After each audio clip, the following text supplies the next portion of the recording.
आप सभी अच्छे और प्रसन्न होंगे। चलिए आज हम पढ़ते हैं पाठ 14, एकाग्रता की जांच। ठीक है, यह एक एकांकी है, करते हैं इसकी शुरुआत। द्रोणाचार्य कहते हैं, इन राजकुमारों की धनुर्विद्या की शिक्षा का भार मेरे सर पर है। मैं आज इनकी एक विशेष परीक्षा लूंगा। यह अर्जुन है, इसकी बराबरी कोई नहीं कर सकता। कभी कभी दुविधा में पड़ जाता है, पर पथ निश्चित होने पर यह सदैव उद्देश्य तक पहुंचता है।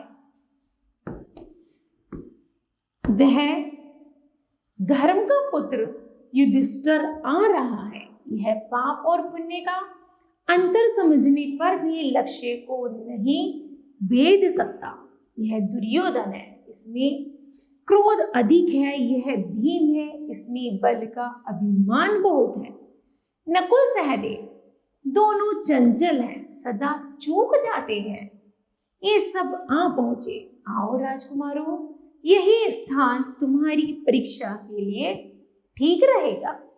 युधिष्ठिर, दुर्योधन, भीम आदि का धनुष बाण लेकर आना और आचार्य को प्रणाम करना। सब राजकुमार श्री गुरुदेव के चरणों में प्रणाम है।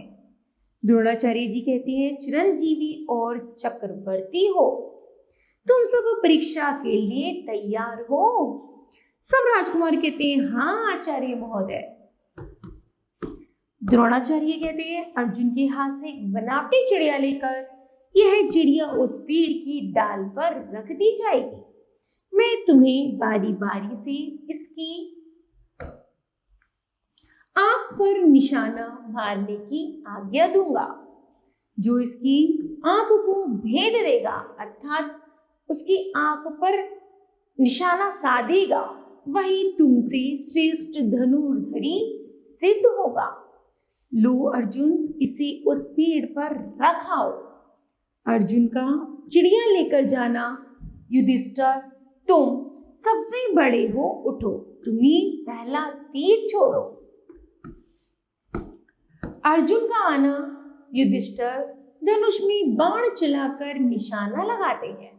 पर अभी ठहरो, तीर छोड़ने से पहले मेरे प्रश्नों के उत्तर दो। क्या तुम्हें चिड़िया दिखाई दे रही है? युधिष्ठिर ने कहा, हाँ दिखाई दे रही है। द्रोणाचार्य ने, पेड़ को भी देख रहे हो? युधिष्ठिर ने कहा, पत्ता पत्ता बिल्कुल स्पष्ट है। द्रोणाचार्य ने कहा, मुझे भी देख रहे हो? युधिष्ठिर ने कहा, आपके साथ राजकुमारों को भी देख रहा हूं। द्रोणाचार्य ने निराश होकर कहा, तुमसे कुछ भी नहीं होगा राजकुमार, तुम्हारा तीर व्यर्थ जाएगा, बाण उतार लो। दुर्योधन ने युधिष्ठिर के हाथ से धनुष बाण ले लेते हैं।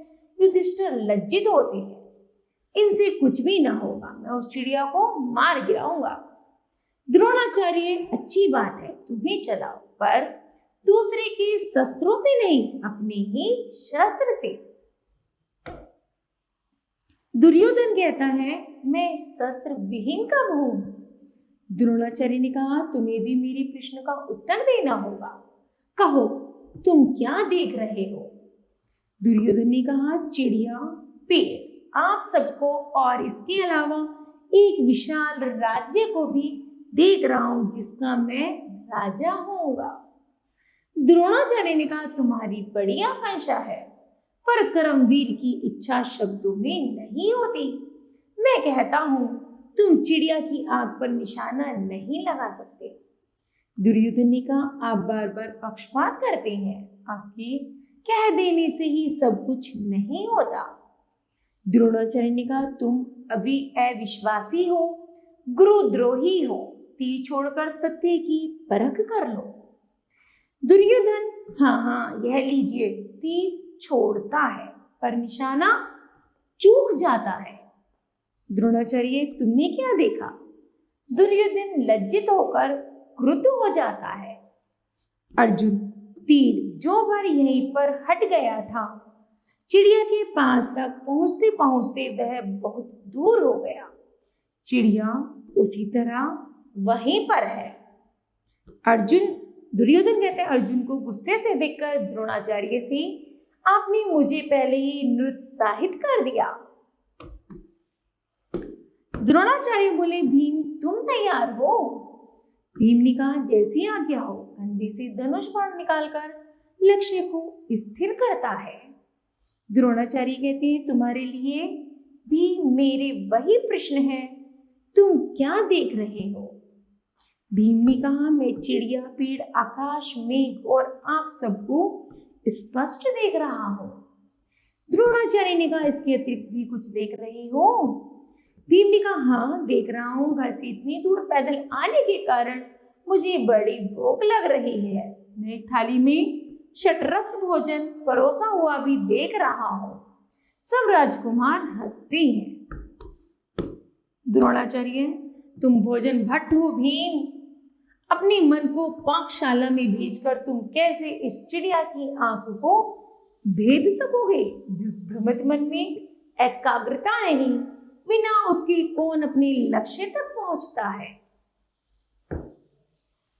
भीम ने कहा, तीर चलाने की आज्ञा तो दीजिए। द्रोणाचार्य ने कहा, हाँ हाँ तीर चलाओ। भीम तीर चलाता है और निशाना चूक जाता है। दुर्योधन कहता है, हाँ हाँ हाँ हाँ निराश, निशाना चूक गया।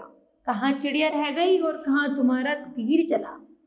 अर्जुन, यदि आपकी आज्ञा हो। द्रोणाचार्य कहते हैं, हाँ हाँ क्यों नहीं, पर तुम्हें भी मेरे प्रश्नों का उत्तर देना होगा। अर्जुन ने कहा, निसंदेह। तीर चढ़ाकर लक्ष्य को स्थिर करता है। द्रोणाचार्य कहते हैं, तुम मुझे और राजकुमारों को देख रहे हो? अर्जुन ने कहा, नहीं, मुझे कुछ भी नहीं दिखाई देता। द्रोणाचार्य कहते हैं, अच्छी बात है, पेड़ तो दिखाई दे रहा है ना? अर्जुन ने कहा, नहीं। द्रोणाचार्य ने कहा, पेड़ की डाल? अर्जुन ने कहा, नहीं, उसकी कल्पना भी नहीं। द्रोणाचार्य ने, तब तुम्हें क्या दिखाई दे रहा है? अर्जुन ने कहा, उस चिड़िया की आंख की पुतली के अतिरिक्त और कुछ भी नहीं। द्रोणाचार्य ने कहा, तुम्हारा मन तुम्हारा सेवक है, तुम गुरु के गौरव के कारण हो, तुम ही लक्ष्य भेद सकते हो।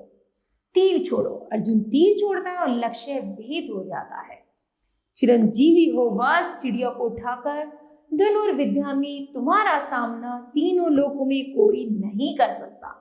लक्ष्य भेद इसे कहते हैं। दुर्योधन कहता, अभिमान होगा। देखा इनका कैसा पक्षपात है। पेट पटककर, पैर पटककर सैक्रोध प्रस्थान। द्रोणाचार्य, तुमने देखा युधिष्ठिर, उद्देश्य तक पहुंचने के लिए हमें अपने मन पर पूरा अधिकार करना होगा। भ्रमित मन को सब पदार्थों से खींचकर केवल लक्ष्य बिंदु में स्थापित कर स्थिर रखना होगा। निरंतर अभ्यास से उसका विकास होता है। चलो लक्ष्य भ्रष्ट तीरों को खोजकर राजभवन का मार्ग ग्रहण करें। द्रोणाचार्य के नेतृत्व में सबका जय। इस तरह बच्चों यह पाठ समाप्त होता है। बताओ आपको इस पाठ से क्या शिक्षा मिलती है? हमें शिक्षा मिलती है कि हम जो भी कार्य करें अपने मन को एकाग्रचित होकर करें, अर्थात ध्यान लगाकर करें, तो हमारा कार्य सफल होगा और सही होगा। ठीक है, तो मुझे आशा है कि आप सभी को यह पाठ समझ आया होगा। धन्यवाद।